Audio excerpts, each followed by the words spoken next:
One of the questions that often comes up from clients is, should I back up my data after case is over? Today, I'm going to answer that question. And the answer is yes. Of course, you should back up your data. You have three types of data in your case. You have original data that you send to a vendor, so original PSTs or eDocs. You have your actual archive of your workspace, like a Relativity ARM archive or equivalent in other systems. And you have all the exports that you've done during the life of the case. So those are the three types of data you should make a backup of. Now, the reason I say yes is storage space is so unbelievably cheap. You can go to Best Buy, get a hard drive, and if you want to be extra sure, just buy 2 hard drives. Back up all your data onto those hard drives, store them in a desk drawer somewhere. I've seen many times when the client is looking for data and they no longer have it. For some reason, case came back, something happened, they need same data again, but it was already deleted. So, to answer the question, should you back up your data, is absolutely yes, unless you have a specific requirement to delete your documents. You may have a court order, you may have some other obligation which states you must delete those documents. If that's the situation you're faced with, there is nothing to discuss. If you have to delete, you delete the data. Now, the other reason to delete the documents is if you want to be in a position to say, I don't have documents. I actually don't know why people want that. Maybe somebody could leave it in the comment section below and tell me why.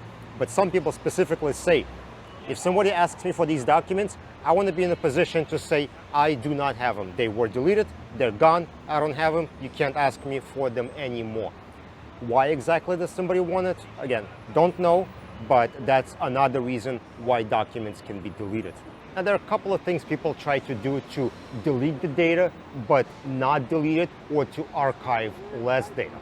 And one thing they try to do is say, okay, let's delete all non-responsive native files. So they would go to like a workspace and before making an archive, delete all the native files that were marked non-responsive. Terrible idea to do in my opinion, because there's going to be a case when you're going to restore all the data back and you're going to be looking for something and those native files are missing. Don't do that. Absolutely terrible idea. I've seen it happen. Archive the whole case as it is. Don't try to do partial delete. Just archive everything. Another thing that people do is they try to preserve all the coding and delete everything else. And the idea for that is you're not actually archiving original data. What you do is you take all the hash values that were generated after the original file and take all the coding fields like responsive, non-responsive, you export those out. The idea is if you ever have to work with this data again in the future, you can reprocess original data and then use the hash values to reload original coding so you're back to the point where you were at the last point in the case. Now, this approach has a few problems too, and you need to plan carefully ahead to make sure it's going to work. The problems here are duplicate attachments.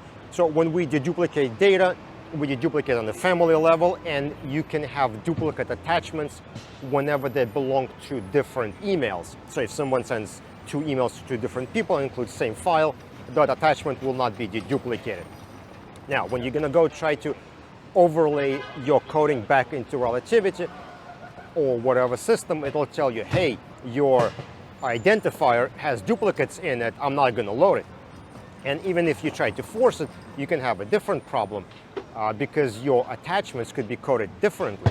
Your one attachment could be coded as responsive because it was from responsive email, and the other one from non-responsive because it's from non-responsive email. So you will have issues trying to overlay your data back in. You would have to do it on the family level and push it down. But anyway, so that's another thing you can do if you're trying to avoid backing up everything. But again, you have to plan this carefully. All right, I hope this answers the question whether you should back up your data after case completes, and also how you should do it. Let me know if you have any questions or comments in the comment section below. Don't forget to follow on LinkedIn, subscribe on YouTube, and I'll see you next time, hopefully in less of a noisy location.